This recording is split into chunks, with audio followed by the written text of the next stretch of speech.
There's usually about 50 people, and you know, I would basically read the slides that needed to be read, you know, instead of having somebody else do it, if that's okay.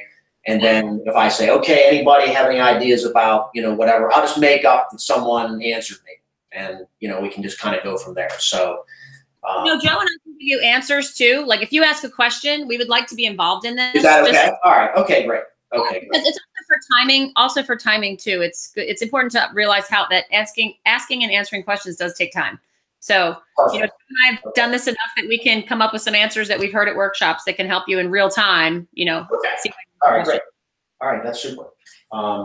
So, and I'm just going to start from scratch. Is that how we normally do it? Like start from the very beginning, almost like yours, what you did on your video, and then go from there. So that's great. That's great. Just make sure somewhere in your intro that you put in a little bit of your background, like why are you here? It's always important to connect the coaches to you and who you are. So that would be great. Okay, I'll do a little something there, and okay, I'll put that together with it'll be very brief, but it'll be fun. Okay, that's fine. That's fine. Okay, all right. So here we go. Whenever you're ready. All right. Oh, Joe, nice to meet you. By the way, too, I didn't get a chance to actually. I think we've ever met, but I'm sorry. So. Yep, you as well. Okay. So welcome everyone to Positive Coaching Alliance's Double Goal Coach workshop. We use the word workshop on purpose because this is going to be very interactive, and we want to share information. It's not going to be me up here giving a lecture. We're going to share our experiences. And the one thing we do want to do is we want to have you sign in for the workshop. So you're going to text on your smartphone. You're going to text this phone number. It's 650-763-2405. Just put that in the 2. And you're going to include all of the following. It's a hashtag, and this will be different, obviously, since you know we don't have, but it'll be all zeros for us. It's hashtag or pound 00000. So it's 5 zeros, no space in between. So it's 5 zeros right after the hashtag. Your first name and last name, and then your email address, and that's it. And very simply, then you hit send. And what you'll get in return is you'll get, first of all, you'll get a text confirmation that it was received. By the way, none of your information is going to be shared. But what you get is you'll get a certificate of completion for today's workshop. You'll also get an email. You'll get an email from PCA. And if you want to, you can sign up for weekly emails also. It's a great resource. There's a weekly email or tips from Positive Coaching Alliance that you'll get every week. And you also help us measure the impact that PCA is having across the country, which really helps us too. So if you would sign in, you know, right now before we start, that would be great. This slide also comes up at the end, but if you can do that now and we can get started, that'd be terrific. Okay. All right. Thank you very much. So let's begin our conversation about coaching our young athletes. So a double goal coach. Coaching for winning and life lessons. So we're going to do two things. We want to coach to win. We also want to coach and teach our players life lessons.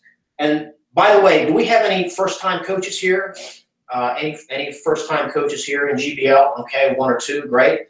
How about coaches that have been coaching 3 to 5 years in the league?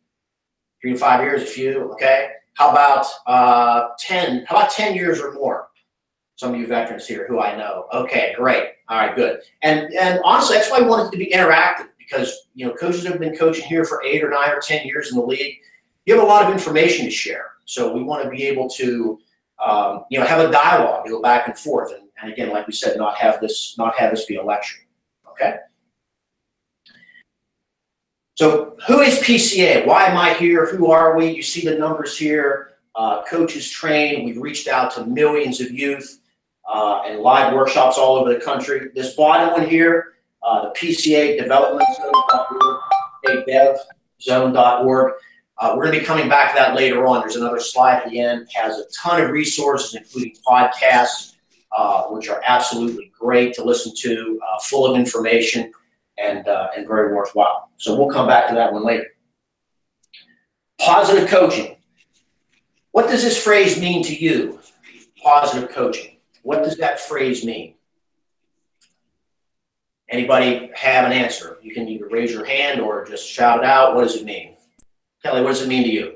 Sure. To me, I think positive coaching is a coach that really cares about the players and just really strives to make them better and just is having fun out there, having a good time, and is a really good influence on the players and builds them up rather than tears them down. Great. And helps the kids enjoy the sport. Absolutely right. Very good. Anyone else? I mean, that's terrific. What we're trying to do is we're trying to develop in our players, we're trying to develop peak performance so that they're going to play well, but we're also going to teach them life lessons. So peak performance and life lessons through sports, that's what PCA is all about. We're trying to develop better athletes and better people. Again, create an atmosphere that supports the best possible performance. So the power of positive. All right, here's a quote from Dr. Fredrickson, psychology professor at UNC. We usually have somebody read this, but I'm going to actually read it, and we're going to put an emphasis on the blue bolded part of the quote. So there's a perception that the best way to get what you want out of employees or players is by negativity or threats. But negativity doesn't work as well as positivity. Positive emotions are especially contagious, and in leaders, positive emotions are more contagious than anyone else's. So, again, a lot of what we're going to talk about here today is based on research. It's not something that someone said that kind of came out of nowhere. So a lot of what we talk about in terms of positivity is research from psychologists, and they've studied players, they've studied people in business, they've studied adult relationships. We're going to come back to this again and again. Study after study shows the benefits of a more positive approach. Sports Illustrated article from 2015. You see it circled. It's a little small, but I'll read it. The last days of the abusive coach. And really, to kind of summarize that article, it was basically said, coaching through verbal intimidation or by aggression is totally outdated. That's in the past. It no longer works. Positive emotions are contagious. Positive coaching, you can be a catalyst for creating an atmosphere of positivity, which is exactly what we want, and that's why we're here at PCA, to move that along. Elite coaches agree. The coaches that you see here, all of whom we know, basketball-wise, Steve Kerr, you know who he is, Brad Stevens, locally here with the Celtics, Doc Rivers, Steve Young, quarterback, Julie Foudy, gold medal winner. These coaches are part of the PCA National Board of Directors.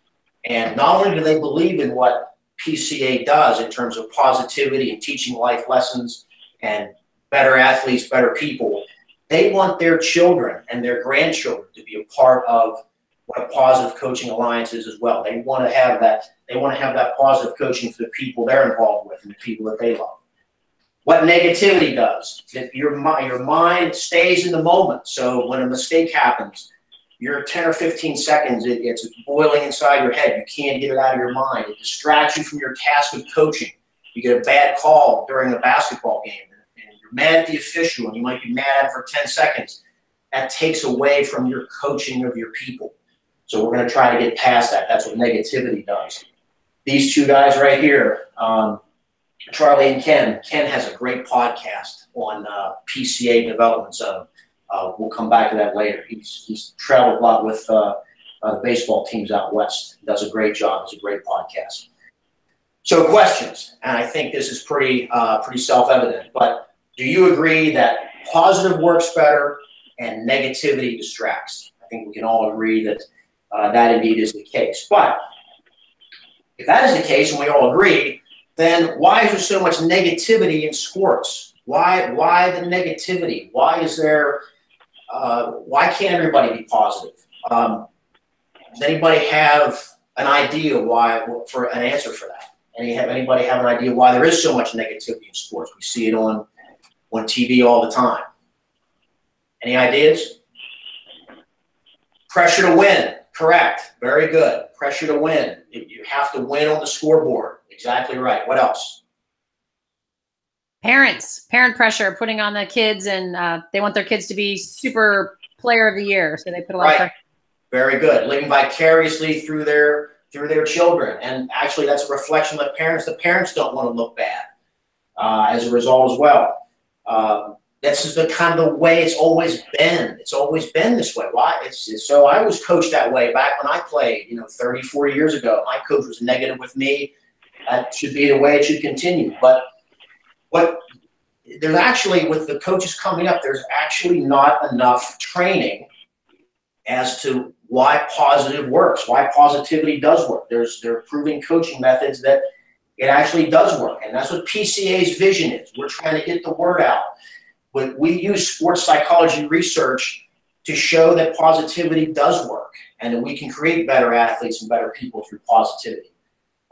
Best practices of great coaches to develop better athletes, better people. We keep coming back to that phrase, but it's so important. We want to win with better athletes, but we also want to teach life lessons and help them be better people. So this is who we are. We have great support from Positive Coaching Alliance, research-based coaching model to help guide you, not only through your season now, but as you continue in your coaching career. We have practical tools, ongoing support, great books. This is from Jim Thompson. He was one of the, basically one of the inventors and founders of PCA back in 1998 at Stanford University. The power of double goal coaching. So you have books as resources. You have weekly coach talking points. And again, we come back to PCAdevelopmentzone.org as another great resource. So what makes a great youth sports experience for kids? How would you answer this question, maybe to yourself?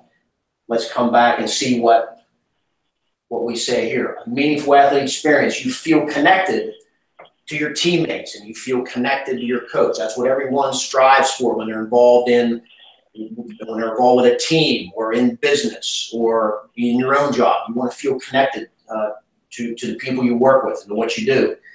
Believing they can improve. Come to practice every day, or they come to the game. We're going to do better than we did last time. We're going to improve today versus last time. And feeling proud about acting with integrity. And this is where, again, PCA, this is what we strive for in terms of if we have all these three things, if your players get these three things, what then might happen? So let's answer that question quickly. You feel connected, you feel like you can improve, and you're acting with integrity. What does that mean as a result?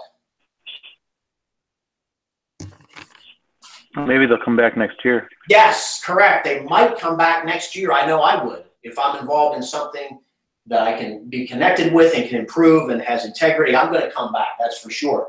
They're going to have more fun. They're going to enjoy the process more.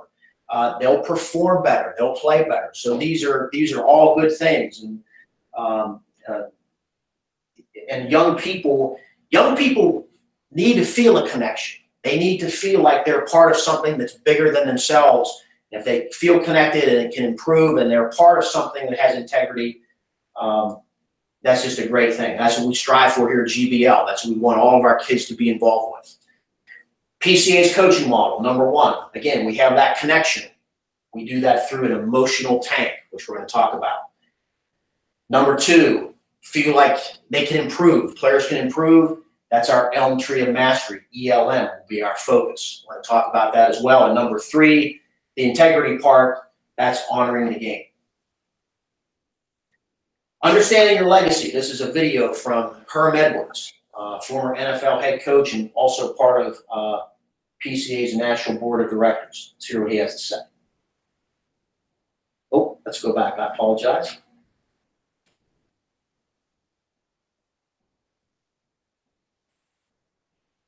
Here we go.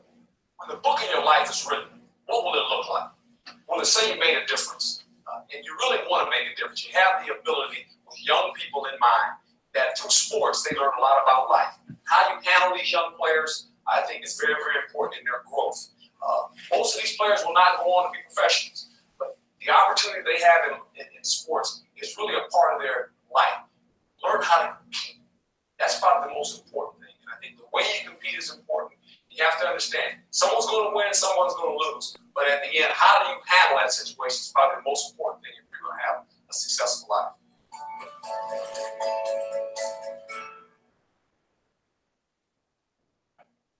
So one of the key quotes in the video is right here. And I want you to turn to your neighbor right now, and I want you to ask them this question verbatim, and we'll emphasis again at the end. When the book of your life is written, will it say that you made a difference?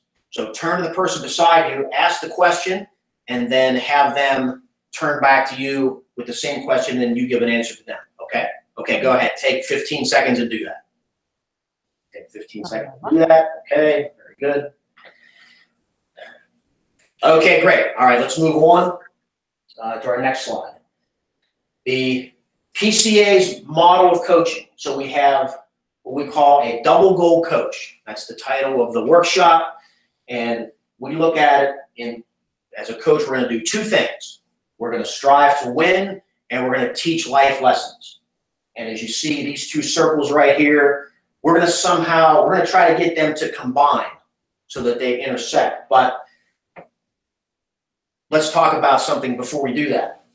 Let's take away this circle right here. So instead of a double goal coach, all we're talking about is striving to win. So we would call that a win at all costs coach. So when you win at all costs, you're not really concerned about the teaching life lessons part. And we've all seen this sometimes as coaches where we play to win, our ego gets in the way a little bit, and we're not as concerned with teaching life lessons, especially at the end of games inside of 2 minutes. We want to win, or I want to win. I want to win this game. And you see how the ego gets in the way here with the word I. That's the wrong pronoun. So somehow we have to get these two to always, when you're a double goal coach, you never sacrifice the teaching life lessons for wanting to win. As they intersect, and this is what we're trying to do, the striving to win and teaching life lessons, that's what a double goal coach does. Two things. Now, you saw the circles intersect, and we have the and in between, which is a major point. Give me an example of a situation where these circles might not intersect. What would be an example of a conflict or friction between those two circles? I think if your best player is doing something wrong, like being disrespectful, yelling at an official, but he's the player that scores the most points, you don't want to take him out of a game. That's exactly right. Okay, so that's striving to win. We're going to do whatever we can to win.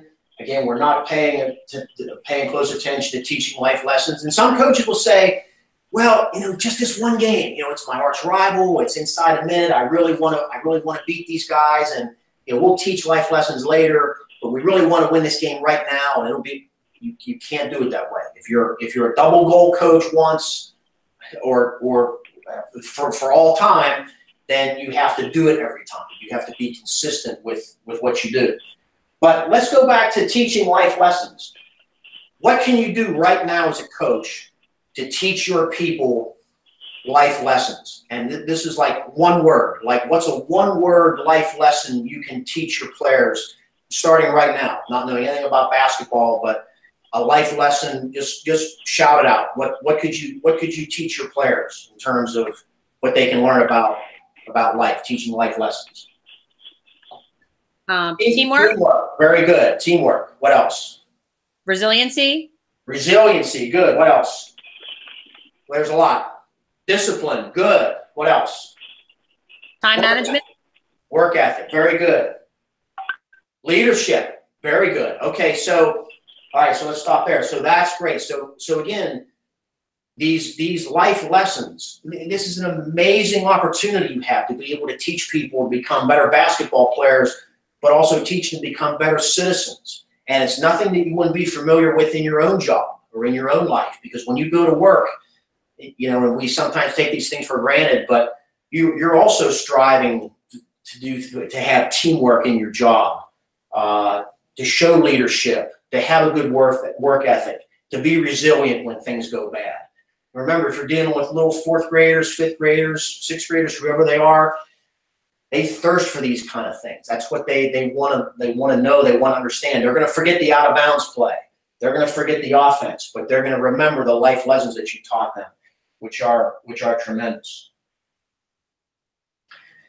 So the principles of PCA: filling the emotional tank, the elm tree of mastery, and honoring the game. We've already talked a little bit about this, and we're going to get a little more specific now with principle number 1, filling the emotional tank.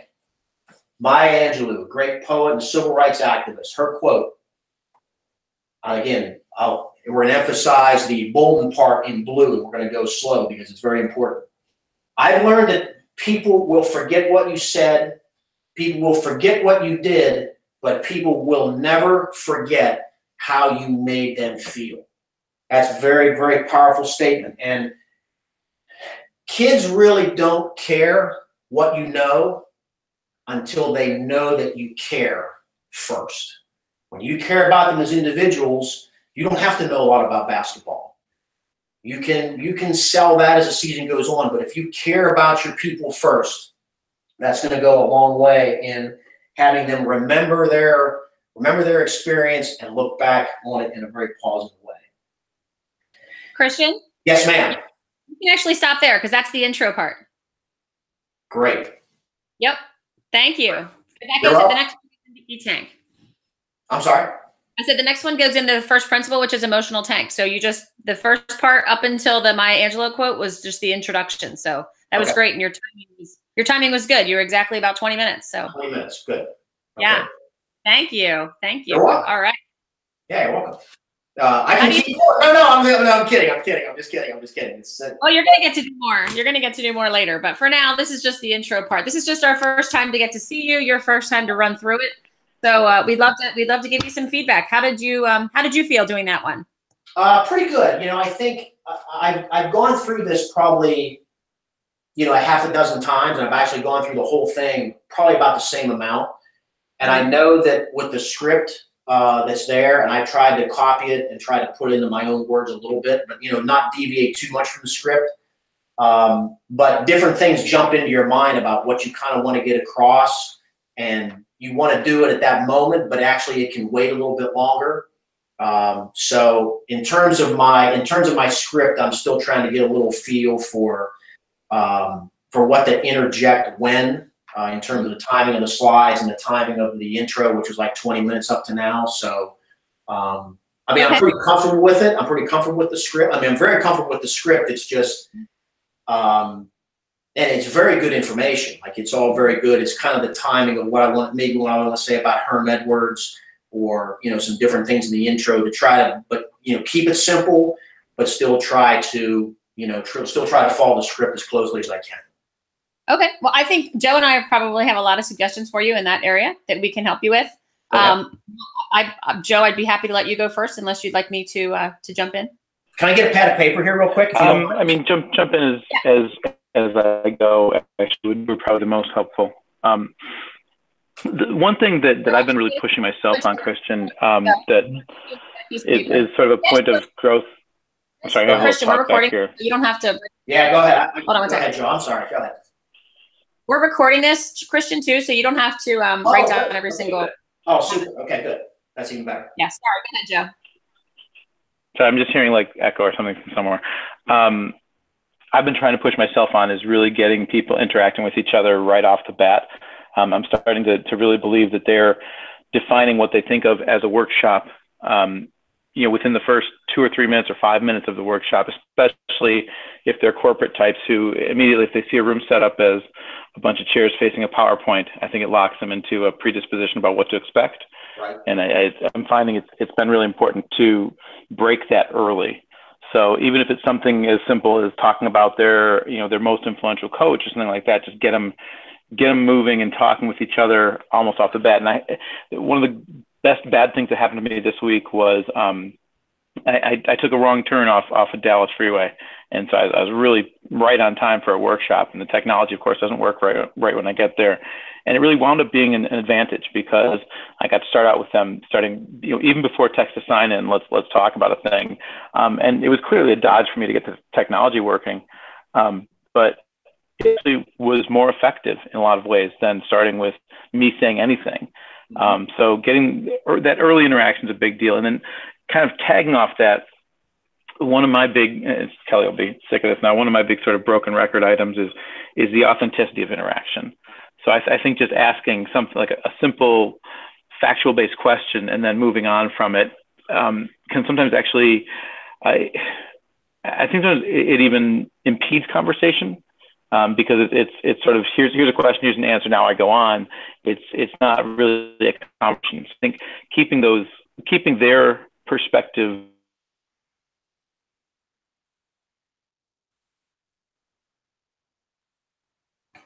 I think he's frozen. Is he frozen? Yeah, that's okay. That was good though. That was good. Yeah. I think he's in a hotel, so he's frozen right now. Oh, okay. Hold on, let me make a comment so he knows he's frozen. Because Joe's probably talking right on away. I got that he stopped right at. I just put a comment in so he knows he's answer. I know what he's talking about too. And related to that is I'm getting a call. I'm trying to. Sheesh. I'm doing some on my phone, so it got crazy. Can you still hear me?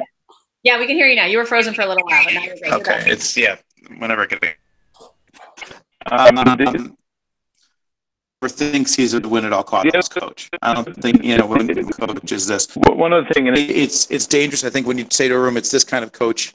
If they can all believe that they're not that coach, and there are a couple points in there where I think you ran the risk of either alienating people or probably more likely just turning their brains off, thinking, well, that's not me anyway, so I'm not really listening to this. Right. So again, I think honoring their expertise and that they're good coaches in the room is really crucial to that. Yep. I'm sorry if you can't hear my phone gets all wacky if I get a call. No, that's great information. No, it's very good. We can hear you fine. I'm still on if it comes up. Yeah. But Kelly, go ahead for a second while I fix this. Yeah, no problem. So I definitely agree. Christian, I think right off the bat, you definitely know the script. You definitely know the material. You seem very well prepared, which is awesome. My hesitation now is to tell you to break away from the script a little bit. And we want to hear more about you. I want to connect with you. Okay. So like in that 20 minutes, I didn't really hear anything about you. I didn't hear about your experience. I didn't hear about any of the players that you've coached. The statistics and the numbers and the things on the slides, people aren't going to remember that, but they're going to remember about the tennis coach from Yale that's going to be explaining about a player that he had that maybe, came to him with just a tough experience from a former coach that was yelling and screaming, and how the way that you coached him changed him around. Gotcha. Or you brought up real quick about, 30, 40 years ago, I was coached by some really negative coaches. Well, explain to me what that looked like, because if you explain to me the way a coach coached you sitting in the room, I can say, wow, I've been there too. I had a coach that was just like that. So if the coaches in the room can connect to you, either through your experience or your stories right in the beginning, I think that's really helpful. But I agree even with what Joe said even more, because you just sat there for 20 minutes and you told us a lot about PCA, but how much do you know if I'm a positive coach? Do you know what kind of challenges I have? I'm sitting in the room with you, and it doesn't seem like you really were asking me as a coach in the room questions. So one of the advantages of getting the coaches up and moving around and talking early is that you can tailor your workshop to meet their needs. And as Joe said, I think sometimes we do run the risk of assuming that everybody's not a positive coach, where I think, most of the workshops that I've done and you're coaching in the league that you're going to be doing a workshop for, you may know that there are a lot of really good positive coaches there. And so we don't only want to, make the negative coaches more positive, but we also want to reinforce and support what the positive coaches are doing. Yeah. So I think those points right off the bat are really, really helpful. Our goal, and I know this was your first time, and I think it's great. Our goal eventually is to get you totally off notes and not looking at the screen. Every once in a while, glance at the screen, but we don't want you reading words off a screen. It should just be you're just going to know it. And some of the slides you don't even have to, read. Like the slide for the Sports Illustrated quote, I don't even read that. I just say, man, even Sports Illustrated's on board, and I don't even. Oh, I got you. Okay. Just because people don't, I mean, this sounds kind of crude, but people don't really care. The beginning of this workshop is to get them wanting to know more so that for the next hour of this workshop, they're going to be hungry to figure out, gosh, how do I do this? How do I motivate my players better than I've been doing? How do I get the parents off my back? How do I get this kid who's got so much potential but is so hard on himself? How do I get him to play at his best? How do I get these two kids to stop beating each other up in line? Whatever it is, you're giving them tools to help them be better coaches. And the first introduction to this workshop is getting them excited about doing that. Gotcha. So, I agree. I think this beginning of this workshop, I think has too much information, way too many slides. And I always say, like, the more slides there are, the more you can pick and choose what works best for you.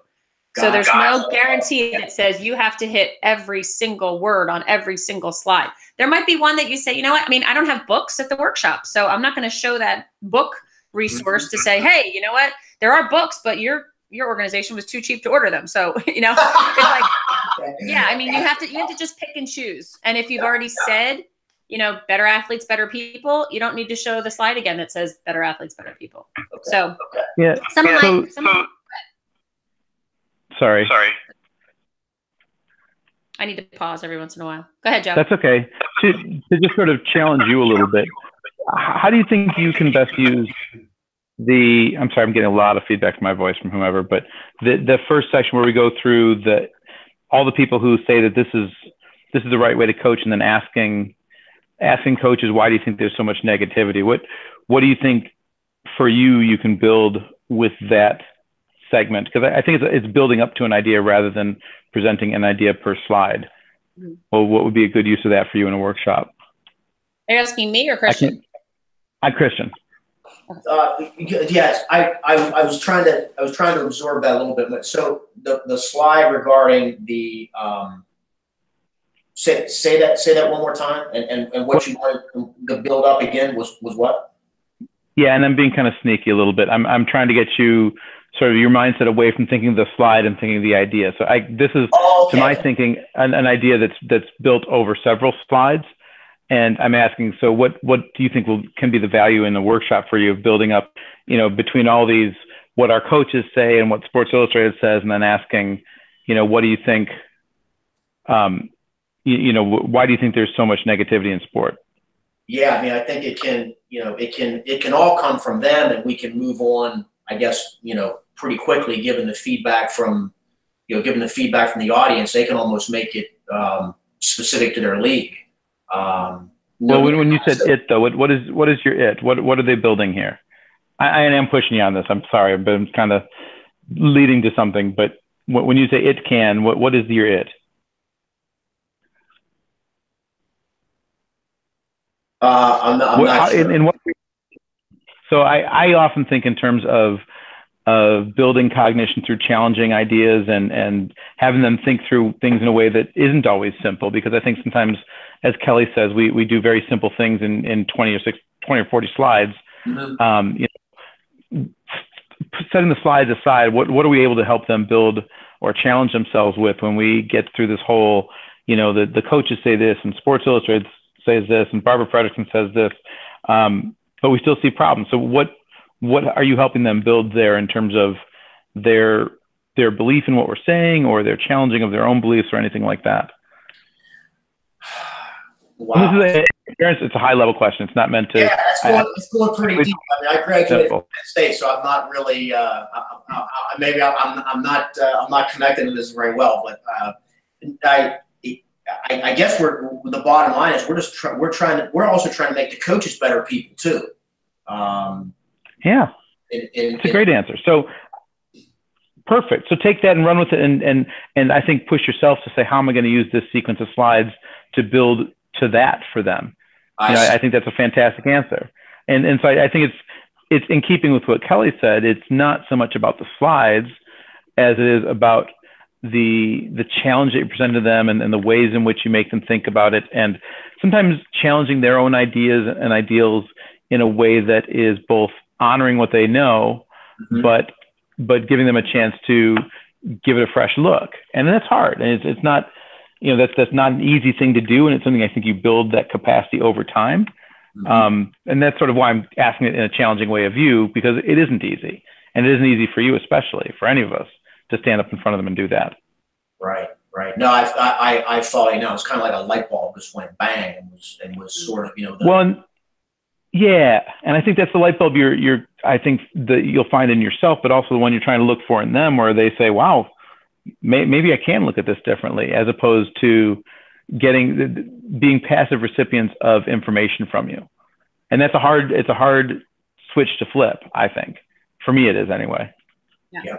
No, I got it. In fact, I emailed Kelly, I don't know if it was a week ago or whatever it was, but I was really going through the script and thinking about, you know, what I wanted to say and how I wanted to do it. And I'd actually asked her, and I didn't mean to be as forward maybe as I was, but about inserting different slides and doing different things like to cater it to your audience, or, you know, how closely, and really what I was getting at was how closely do we follow the script, or, you know, what do we try to get across and things like that. But I like the idea of making it more personal, because, you know, like you said, we can go boom, boom, you know, slide after slide after slide, and then talk about, you know, you can talk about your own experiences, and then talk to the coaches about, hey, last year, you know, what worked for you, as far as, you know, does anybody who attended the PCA double goal coach workshop last year, did you guys put anything into practice? Because I was there, actually. I was there last year, and for the last 5 years I was there. So I think that's all great feedback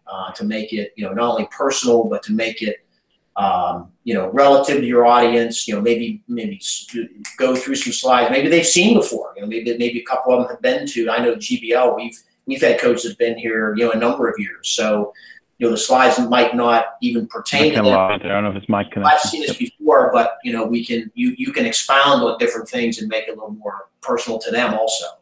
Right. Especially, as you said, especially if a lot of them have been to a PCA workshop before. I think that's what you have to figure out right off the bat. Right. And you start clicking through slides and reading through slides, you're going to lose them. And it's a long workshop. And the thing is, if you're going to tell them it's a workshop, that in my mind means that we're going to work to help your team be the best it can be. And if you tell them it's a workshop and then treat it like a presentation, you're going to lose it faster. So if you ask questions like, what worked for you last year? What didn't work for you? I had a trainer that just did a demo the other day, and he said, I am here from the Negative Coaching Alliance. What am I going to teach you today? And I just, right. What a great question. I mean, I never heard anybody say it that way, but, you know, the coaches were like looking at him, and he's like, what am I going to teach you if I'm here from the Win at All Costs Negative Coaching Alliance? And when they went through, and that was how he handled the whole negativity issue about how absurd it is, but how many of us as coaches do that, like rely on negativity. So just anything Christian, like creative, to get the coaches thinking. Yeah, that's great. You know, I don't know if you necessarily want to do that question. He was a pretty sarcastic guy. Sure. It was an example of how to be creative, as Joe said, to get the idea across without feeling like you have to click through every slide on that. But I think the great thing for you is you know the material well. When you know the material, we are safer to have you divert from the material and pull the information out of the coaches, rather than if you didn't know the material, I would say you got to stick a little bit closer to the script.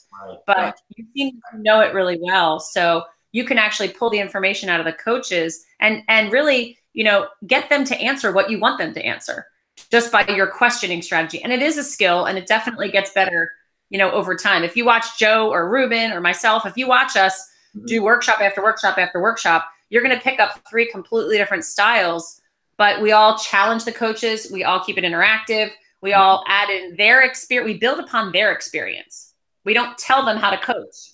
We teach how they're coaching, and we build upon that and help to make them better, so that when they go out on the field or the court the next day, they're fired up about, I don't have to reinvent the wheel. I have to take what I do and add a couple things to make it better. And that's what we want them to do. Yeah. Gotcha. Good. So I think the only other tip that I have that we didn't mention, and I think Joe might have actually mentioned it, take time after you ask a question, pause. Even if no one is answering, don't get nervous and feel like you have to answer for them. Now, I know here you were, you know, trying to pretend like you were coaches in the room. Yep, I got you right. It's just a habit that people do. Like sometimes you're like, oh my gosh, I asked a question and nobody answered. So just count to 5. And then say, well, Do I need to rephrase that, or can somebody repeat the question for me? Because sometimes they come out and you don't understand the question. But just be confident enough to just ask a question and let everybody sit, or turn to a partner, share with a friend. But if they do share with a partner, for example, you said the Herm Edwards question. The way that you phrase that, you said, I want you to turn to a partner and I want you to ask them that question verbatim. I think you said the word, ask them that question verbatim. So I turn to Joe and I say, Joe, when the book of your life is written, will it say you made a difference? And what will Joe answer? Joe, what would you answer to that? Probably not. Okay, that's it. So Joe's going to turn to me and say, nope, it won't. And I might turn to him and go, yeah. And that's the discussion. Yes, or you just asked a yes or no question to your partner.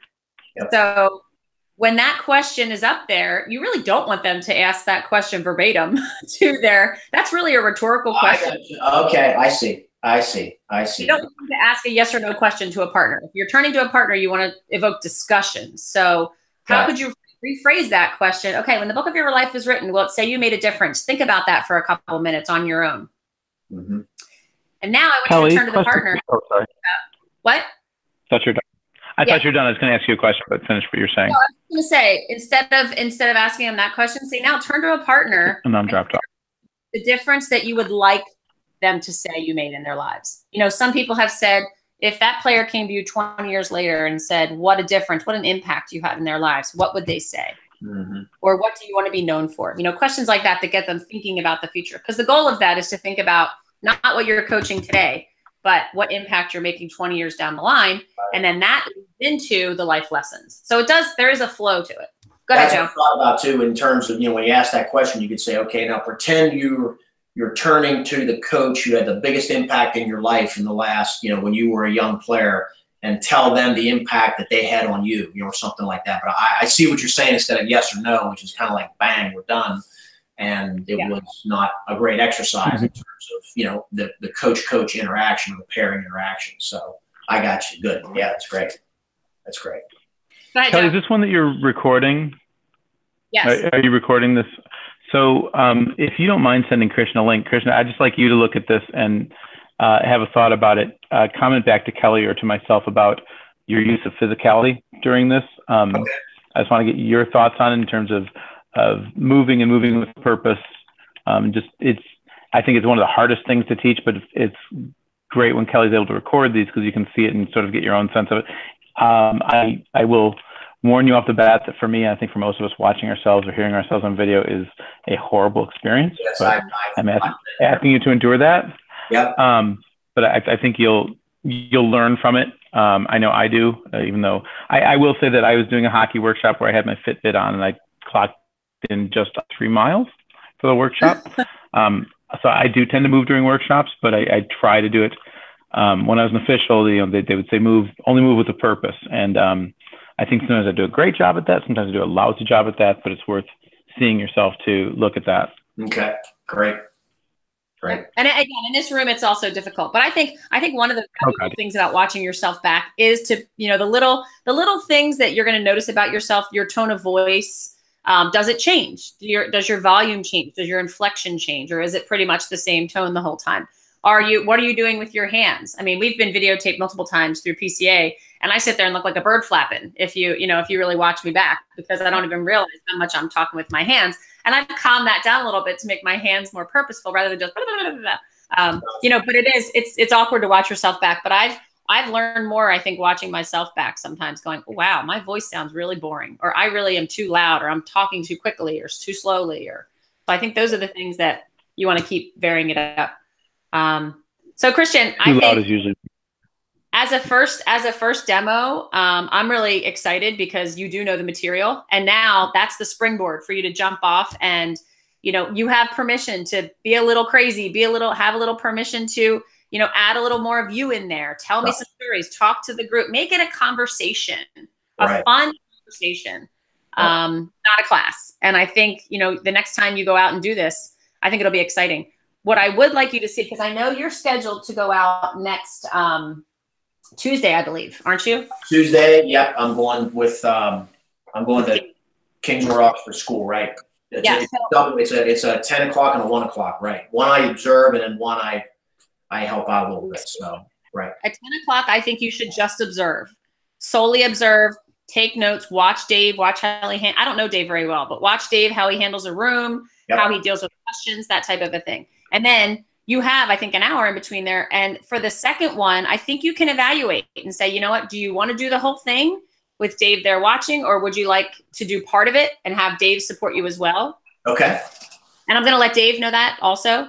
And then the 22nd, the day after, you're scheduled to do a TIC workshop, an athlete workshop with Abby Burbank. Again, I think with the athletes, the interaction is of utmost importance, or you will lose all of them. Yep. Especially in August, the last thing they want to do coming back from summer break is listen to somebody talk at them for an hour. So that's where you have to be super creative and come up with really interesting ways to get them talking. Plus, you've got to deal with the behavior of high school kids that haven't seen each other all summer. Yeah, the good thing about that is I think I'm pretty relaxed with that one because I know these kids. Like I have a senior and a sophomore in high school right now as my children, so I know these captains, and so I know their teams, and I've seen them play. I've seen them probably play a lot.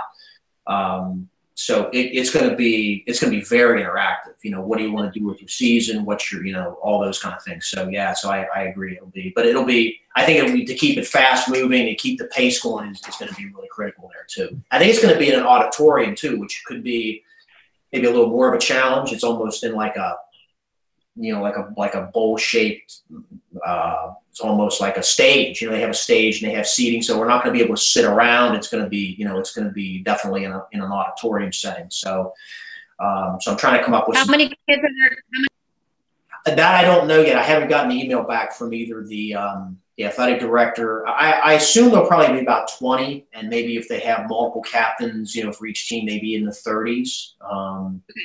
So just a suggestion, if you're in and Abby's going to be helping with this as well, but if you're in an auditorium, huge auditorium that seats 1,000 kids and you've got 20, super specific, do not get up on stage, even if there is a stage. Do not get anywhere near the podium if there's a podium. Bring all 20 kids to the front and center of the room, and there's aisle space, there's room, and you can still get them up and moving, even though they're in a auditorium.